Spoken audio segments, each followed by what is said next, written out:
The night was cold, colder than usual, and the streets of the city were almost empty. Snow fell in thick sheets, covering the broken sidewalks and silent buildings. A man named Daniel walked quickly, his coat pulled tight around his shoulders. His boots crunched in the snow and his breath rose in small clouds. He just wanted to get home, sit by his heater, and forget about the long shift at the factory. But then he heard it. A voice, soft and weak, carried by the wind. At first he thought it was his tired mind playing tricks on him. He stopped and turned his head. The street behind him looked empty, shadows stretching between the tall buildings. He shook his head and continued walking. Then he heard it again. This time, clearer, more desperate. It was a woman's voice, trembling. "Please, we just want a warm meal." Daniel froze in his tracks. His heart beat faster. He turned slowly, searching for the source of the sound. At first, he saw nothing, only the swirling snow. But then, near the corner of a broken wall, two figures appeared, a woman and a small child. Both of them looked strange, different from anyone else in the city. Their skin had a faint silver tone, and their large eyes glowed softly in the dim streetlight. The child clung to her mother's side, barefoot in the snow, her tiny feet turning red from the cold. Daniel's breath caught in his chest. He had seen aliens before, but never like this. Never so close, never so helpless. The city was not kind to their kind. Most people ignored them, some hated them, and the guards treated them like criminals. The mother held the child close, her thin dress, no match for the freezing air. Her lips trembled as she spoke again. "Please, just a warm meal. For my daughter." Her voice cracked, her body shivering violently. Daniel felt something heavy in his chest. He looked around quickly, afraid someone else had heard them. If the guards saw these two begging on the street, they would drag them away. No one cared what happened after that. For a moment Daniel stood frozen. His mind argued with itself. "Walk away," it whispered. "This is not your problem. If anyone sees you with them, you'll be in trouble too." But his eyes went back to the little girl. She looked so small, her hair messy, her arms thin. She pressed her face into her mother's chest, trying to hide from the cold, from the world. Daniel swallowed hard. He remembered something from his own past, a time when he was a boy and his family had nothing. He remembered the hunger, the shame of asking strangers for food, the way people looked at them like they were less than human. He couldn't walk away. Not now. Not when he saw the odd, same pain in this child's eyes. Slowly, he stepped closer. The mother stiffened, pulling the girl back as if ready to run. Her glowing eyes narrowed in fear. Daniel raised his hands gently. "It's okay," he said softly. "I'm not here to hurt you." The child peeked out, her eyes wide. She whispered something in her own language, the words musical but strange. The mother hushed her and looked at Daniel with suspicion. He reached into his pocket and pulled out a small wrapped piece of bread he had saved from the factory. It wasn't much, but it was warm. He crouched down and placed it carefully on the snow. Then he stepped back, keeping his hands visible. The woman's eyes flicked between the bread and the man. Her stomach growled, but she hesitated. Finally, the little girl tugged on her mother's arm. The woman bent down and picked up the bread. She tore it in half, giving the bigger piece to her daughter. The girl took a bite, her face lighting up for the first time. A small smile spread across her lips. Daniel felt his chest tighten. It was such a small thing. A piece of bread. Yet, it seemed to mean the world to them. The mother's eyes softened slightly. She whispered, "Thank you. Human." Her voice was filled with both gratitude and exhaustion.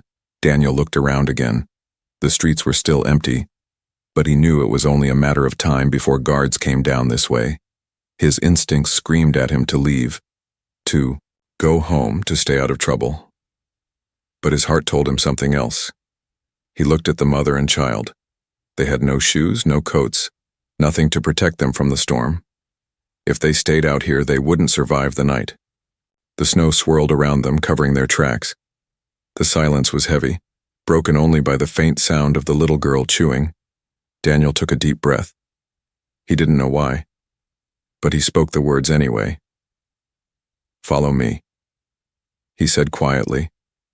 "I'll help you." The mother looked shocked. Her eyes widened, her lips parted as if she couldn't believe what she had heard. She clutched her daughter tightly, as if weighing the danger against the chance of survival. The little girl looked up at her mother, her small hand gripping the woman's torn dress. "Mama, warm," she whispered weakly. The mother closed her eyes for a long moment, then finally nodded. Daniel turned, his heart racing. He knew this choice could change everything. He began walking toward his home, hearing the faint crunch of footsteps behind him. The snowstorm grew stronger, the city darker, and somewhere in the distance the sound of guards echoed. But Daniel kept walking, knowing he had crossed a line he could never step back from. And so began a night that would change not only his life but the fate of the alien mother and her child. Daniel walked fast through the snow, the alien mother and her little girl following behind him. Their steps were light and weak, like every ounce of energy had already been taken by hunger and cold. The street lamps above flickered, throwing long shadows on the empty road. His heart beat heavy in his chest. He kept asking himself the same question. What am I doing? He knew the rules of the city. Humans could not shelter aliens. Helping them meant punishment. The guards didn't care if it was kindness or crime. They treated both the same. He turned his head slightly. His eyes caught the sight of the girl. Her thin arms were wrapped around her mother's waist. Her bare feet sank into the snow with every step. She didn't cry, she didn't complain. She only walked, silent, like she had already learned the world gave her no mercy. Daniel clenched his jaw. He wanted to take off his own boots and give them to her, but the snow would eat his feet alive in minutes. Instead, he walked faster, hoping to get them off the main road before someone saw. But then he heard it, the sharp sound of boots on stone, heavy and rhythmic. The guards. Daniel froze. He quickly pulled the woman and girl into a narrow alley, pressing them against the wall. He held his finger to his lips. "Quiet," he whispered. The mother's eyes widened, glowing faintly in the dark. She hugged her daughter close. The little girl buried her face against her chest, trembling.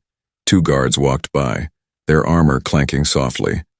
They carried electric rifles across their shoulders. Their breath steamed in the cold air. One of them grumbled, "Another useless night. If I see one of those star crawlers again, I'll throw them straight in the cells," the other laughed. "Cells? They don't deserve even that. Better to freeze out here." Daniel's hands curled into fists. He wanted to step out and shout at them, but he stayed silent, forcing himself to breathe slowly. The guards passed, their boots fading into the distance. The mother looked at him with fear and confusion. Why was this human helping her? He could have left them in the snow, but instead he risked standing beside them. When the sound of the guards was gone, Daniel exhaled sharply. He turned back to the woman. "You can't stay outside," he said quietly. "They'll find you, and if they do—" He didn't finish the sentence, the mother already knew. Her voice trembled. "Why are you helping us?" Daniel didn't answer right away.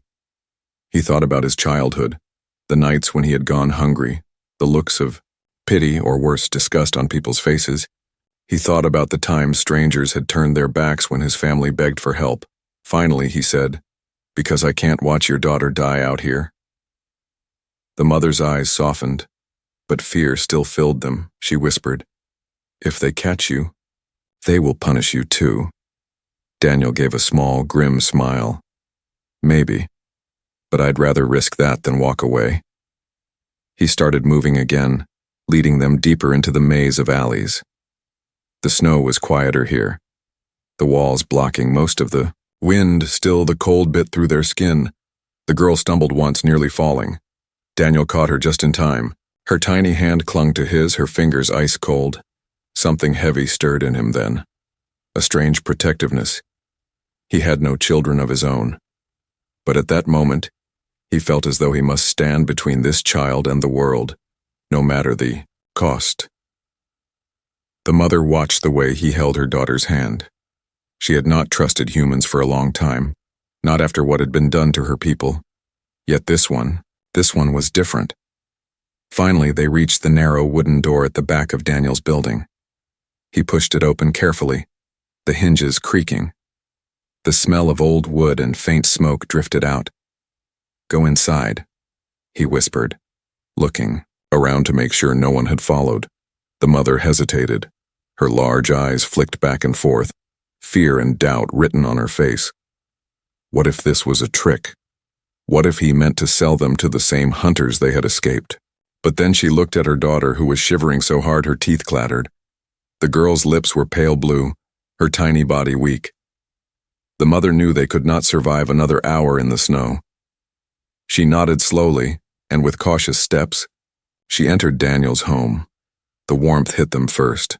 It wasn't much, just a small heater in the corner, but after the storm outside, it felt like heaven.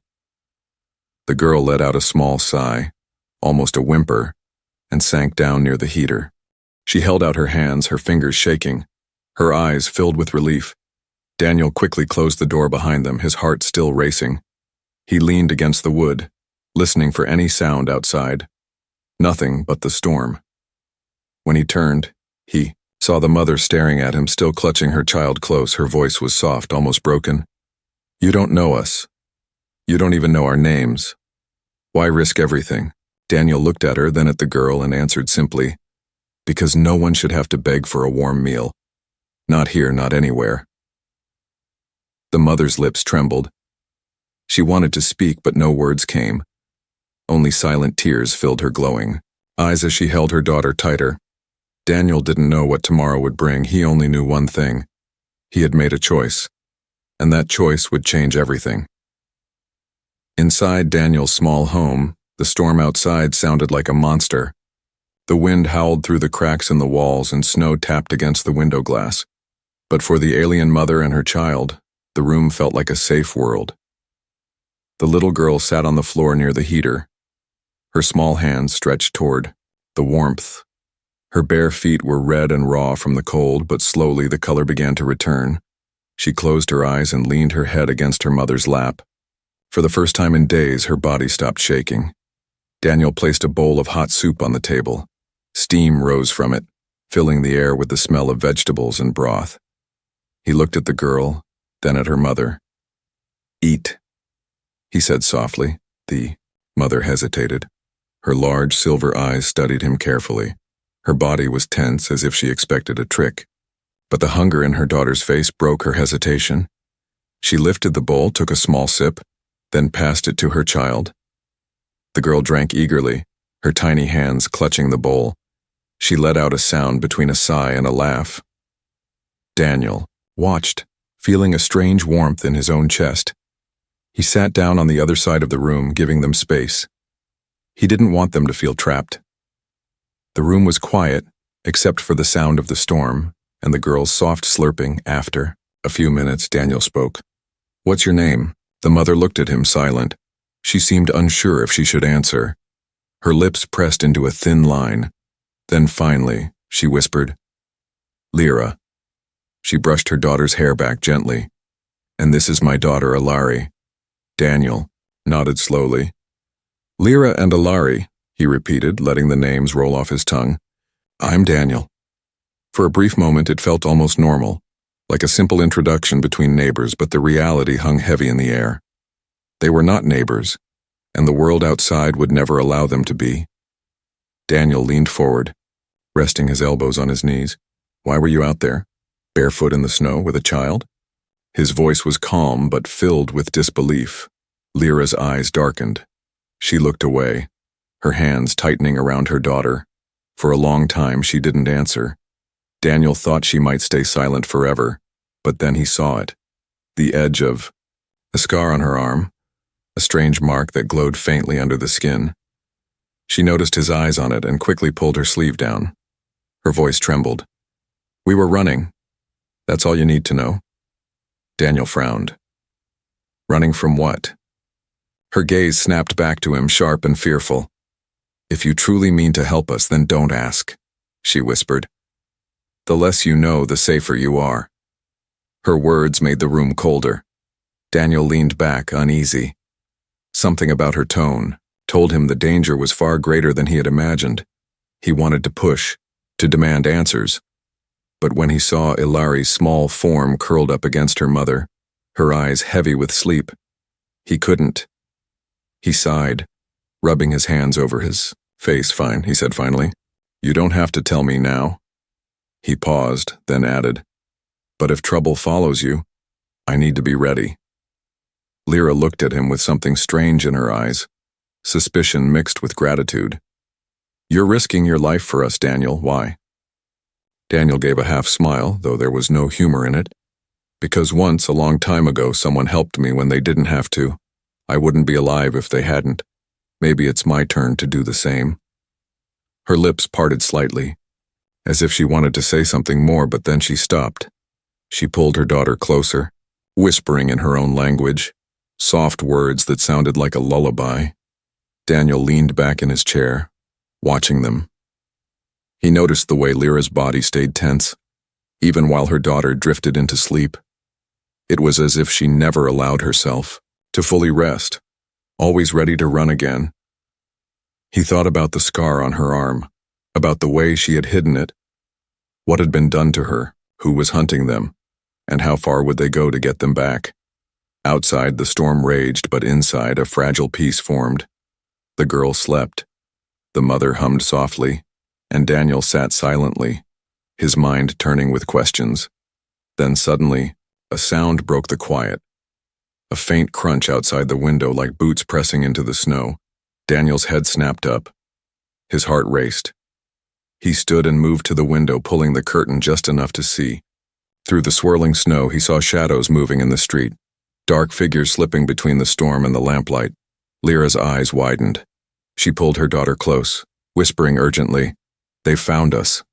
Daniel's stomach turned cold. Whoever they were, he had no doubt they were dangerous, and in that moment he realized something terrifying. His home was no longer just his. It was now a hiding place, a secret battlefield waiting to happen. Daniel kept his eyes on the window. The storm blurred most of the street, but he knew what he saw. Shadows, moving too slowly to be ordinary passers-by, too careful, too silent. He turned back to Lyra. Her arms were wrapped around Ilari, who had woken at the sound of her mother's trembling voice. The little girl's wide, glowing eyes looked between Daniel and the door, sensing danger. Daniel lowered his voice. "Who are they? Who's looking for you?" For a moment, Lyra said nothing. Her lips pressed tight, her whole body shaking, not just from fear, but from some deep pain she had been carrying for a long time. Daniel stepped closer. "Lyra, if you don't tell me the truth, I can't protect you. I need to know." Her eyes met his, silver and shining with tears she was trying to hold back. "Finally," she whispered. "Hunters." The word alone sent a shiver down Daniel's spine. He had heard stories, whispers in the factory break rooms. The hunters were not guards, they were worse. Private traders who captured runaways, alien or human, and sold them like animals. They were said to be cruel, merciless, and impossible to escape from once they marked you. Daniel swallowed hard. "Why are they after you? Why your daughter?" Lyra hesitated. She looked down at Ilari, brushing her hair with trembling fingers. She whispered something in her own language, then kissed the top of the girl's head. Ilari slowly closed her eyes again. Tired? She trusted her mother even when the world didn't. Only then did Lyra speak, her voice low, raw. "Because I ran from them and because my daughter is the last piece of him." Daniel frowned.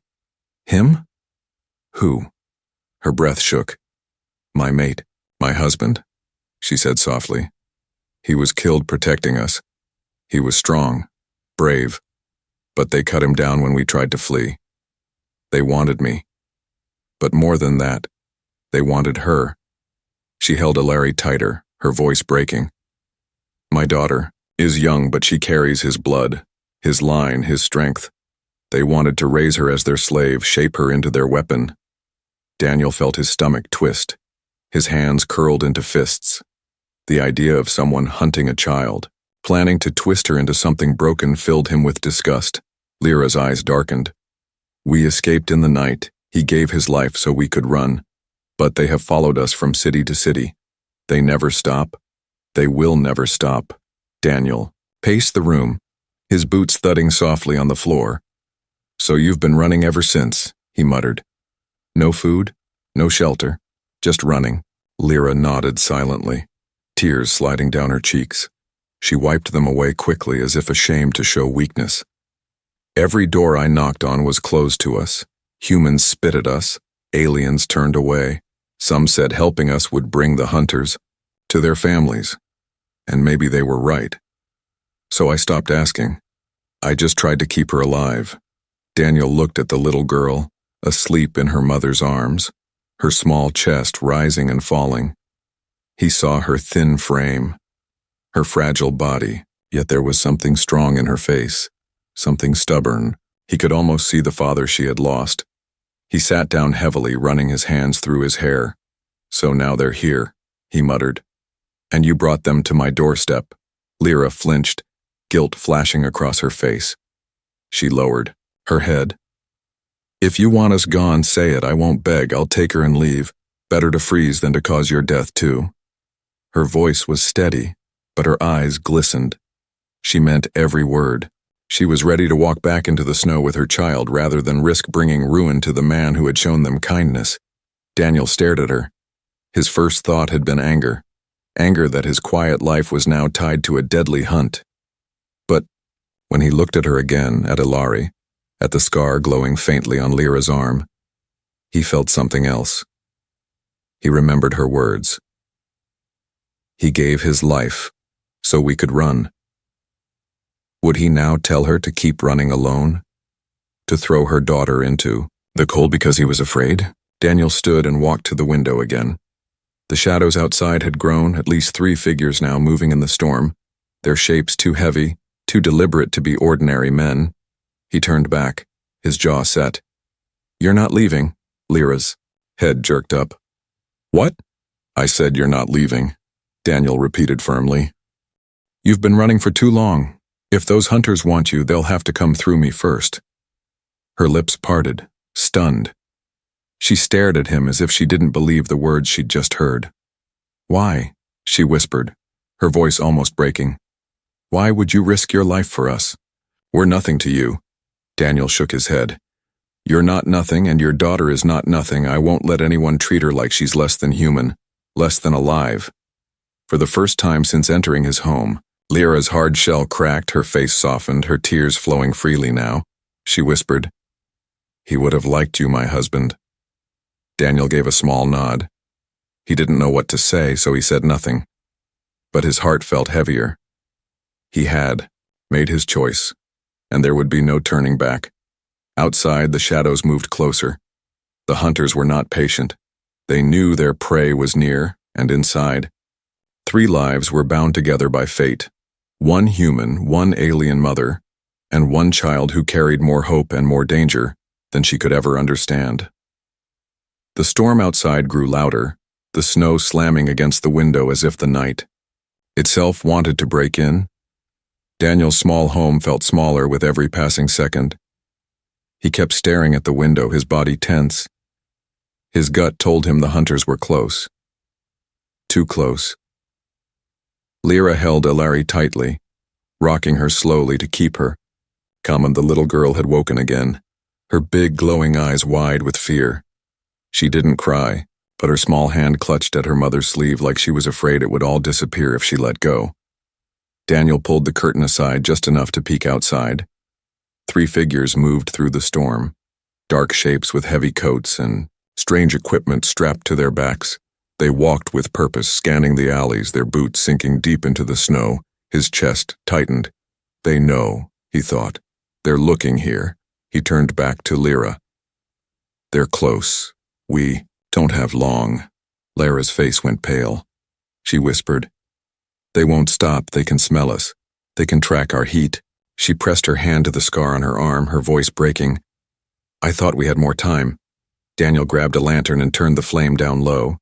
The room sank into shadows. "Come with me," he said firmly. He led them to a small, wooden door near the floor. It creaked as he opened it, revealing narrow stairs that led to a hidden basement. Lyra's eyes widened. "You would hide us?" Daniel nodded. "It's not much, but it's better than being out here when they knock." Without another word, Lyra carried Alari down the stairs. Daniel followed and shut the door behind them. The basement smelled of dust and old wood. But it was dark and safe, Daniel whispered. "Stay quiet no matter what."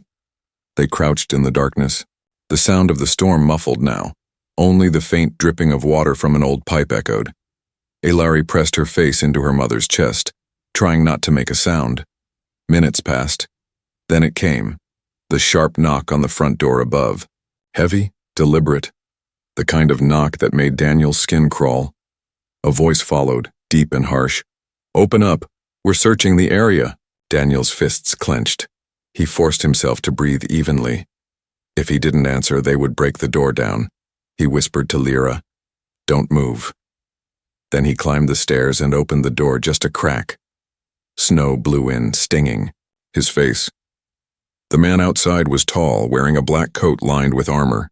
His eyes were sharp, glowing faintly under the hood of his helmet. Behind him, two others stood, rifles slung across their backs. The leader looked Daniel up and down. "Human," he said flatly. "Have you seen two runaways? Female and child, alien blood. They came through this district." Daniel shook his head slowly, keeping his face calm. "Haven't seen anyone. The storm's too strong. Everyone's inside." The hunter leaned closer, his breath hot against Daniel's face. Despite the cold, his lips curled into a cruel smile. "Funny thing about runaways. They're desperate. Desperate ones beg. Desperate ones knock on doors." His gaze lingered, suspicious. Daniel forced a chuckle.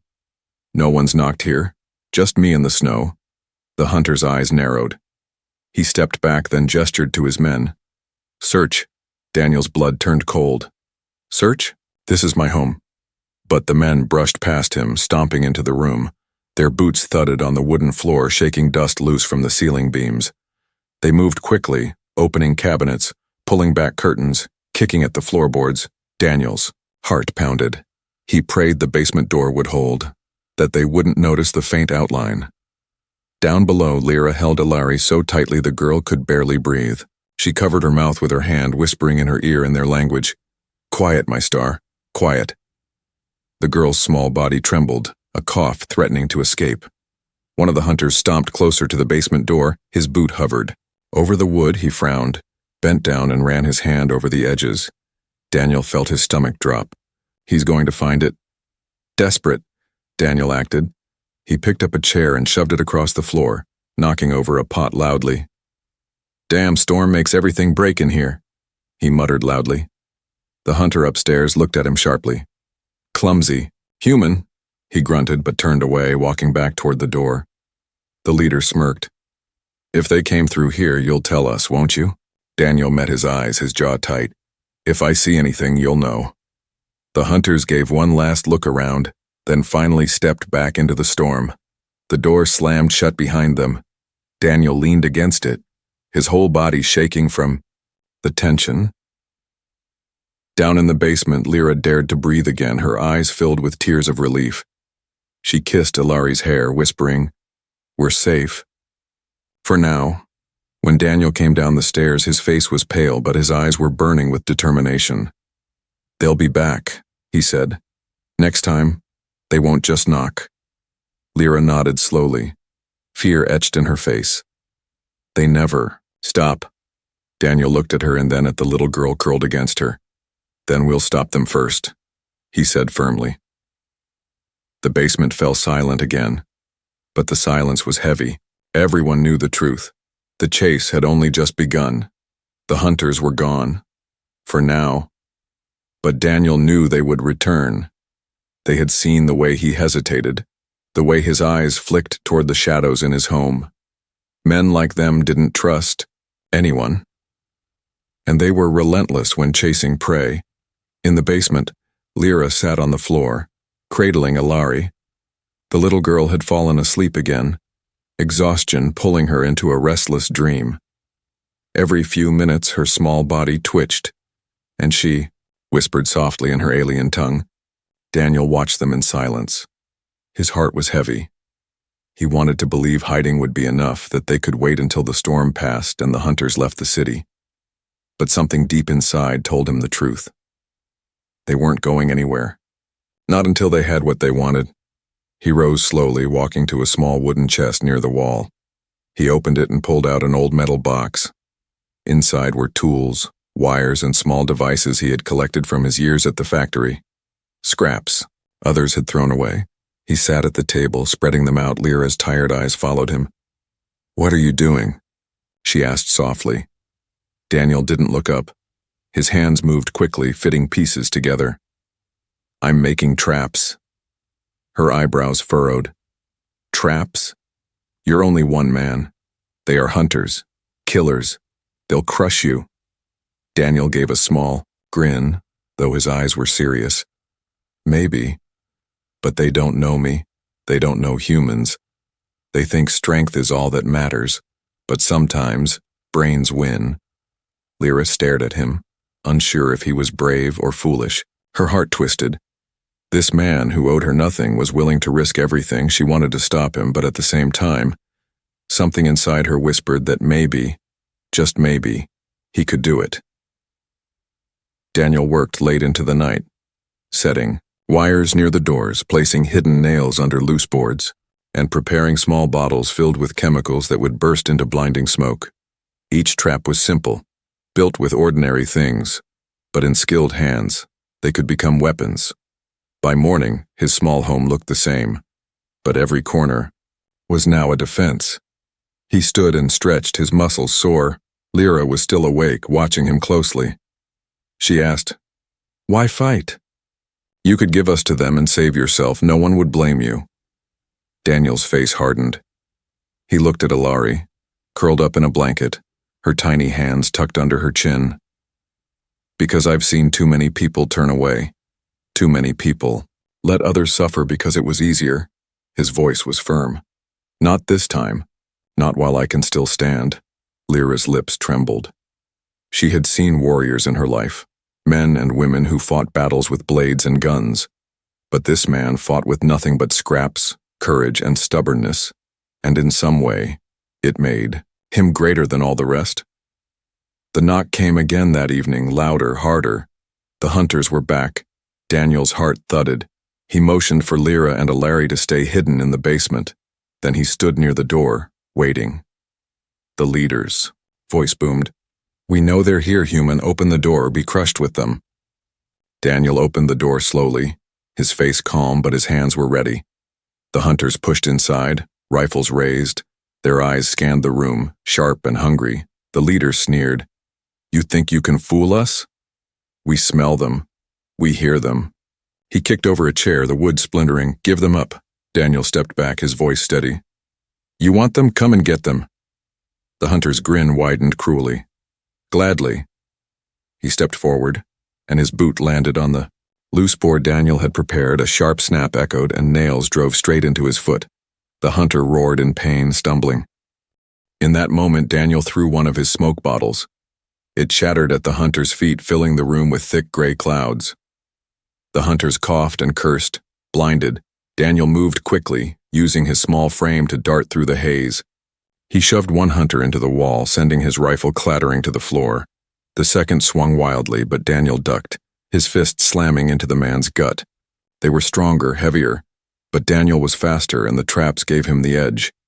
He led them straight into wires that snapped, pulling shelves down on their heads. Pots and tools rained down, striking hard. The leader growled, his glowing eyes cutting through the smoke. He swung his rifle like a club, smashing it against the table. "You think you can fight us, human? We are hunters. We are death itself." Daniel picked up a broken pipe from the floor. His chest heaved, his arms shook, but his voice was steady. Then tonight, death picked the wrong house. They clashed again, metal against metal, fist against flesh. The small home shook with the fight. Smoke stung Daniel's eyes, pain shot through his arms, but he kept moving, kept striking, kept standing. Down in the basement. Lyra clutched Alari tightly. Tears streamed down her face as she heard the chaos above.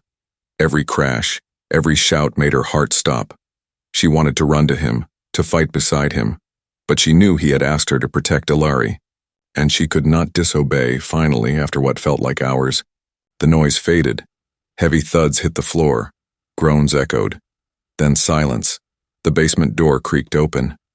Daniel stood there, his face bruised, blood on his lip, his clothes torn, but his eyes burned with fire. "They're not dead," he said, breathing hard. "But they won't forget tonight." Lyra's eyes widened. She whispered, "You stood against them. Alone." Daniel shook his head, glancing at his tools, his traps, the wreckage around him. Not alone with a little help from Earth Tricks. Ilari peeked out from her mother's arms. Her small voice trembled but carried hope. "Mama, he's strong." For the first time in years, Lyra allowed herself a small smile. Her voice cracked as she whispered, "Yes, my star, he is." The night was silent after the storm of violence. The smoke had cleared. The broken pieces of Daniel's small home lay scattered across the floor, chairs smashed, shelves broken, and hunters lying unconscious, groaning in pain. Daniel leaned against the wall, his chest rising and falling heavily. Every breath burned, his arms ached, and blood trickled down the side of his face. But he was still standing. His traps had worked, his fists had landed true, and for the first time, the hunters had been forced to retreat. From the basement, the door creaked open. Lyra stepped out cautiously. Ilari clutched her hand. The girl's glowing eyes widened at the sight of the wreckage. Her lips parted as if she couldn't believe a human had stood against such monsters. Daniel looked at them, and despite the pain, he gave a small smile. "It's safe now," he said quietly. "For tonight." Ilari let go of her mother's hand and ran to him. She wrapped her tiny arms around his leg, her voice soft. "You protected us." Daniel froze for a moment, then slowly placed a hand on her head. "Of course," he said, his voice rough. "That's what family does." Lyra's breath caught at the word. Family.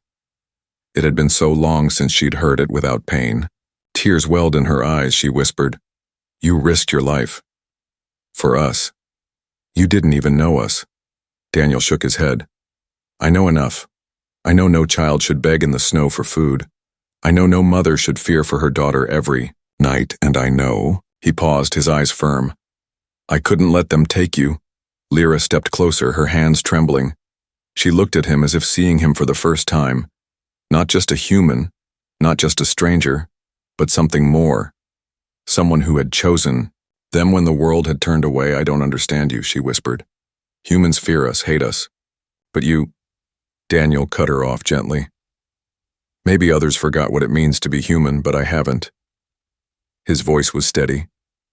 "To me, it doesn't matter if you're alien or not. You needed help. So I helped."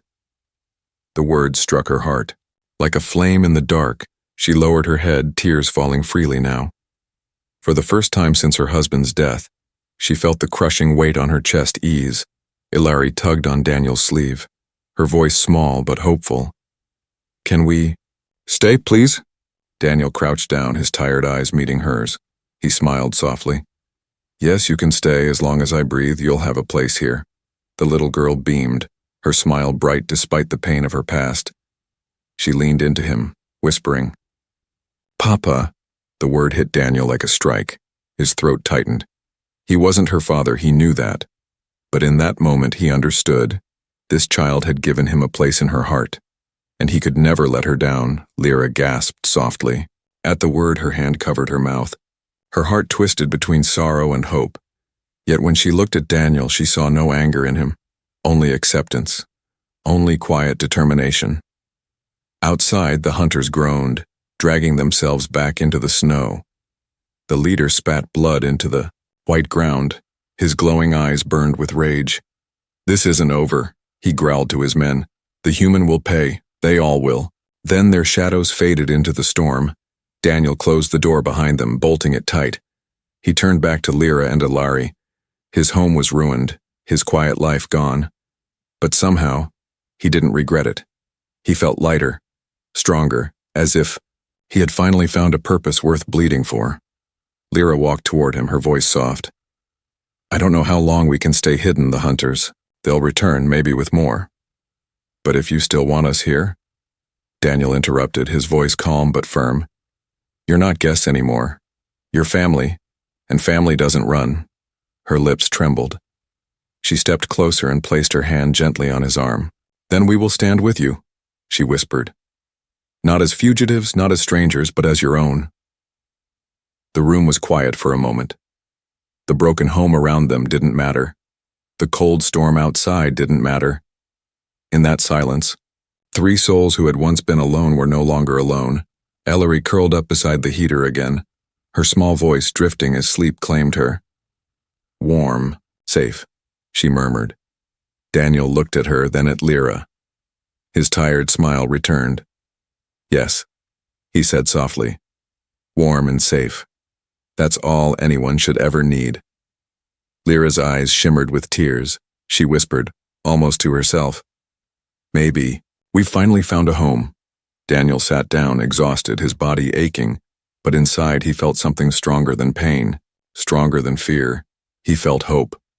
For the first time in years, he wasn't just surviving, he was protecting, building something worth living for.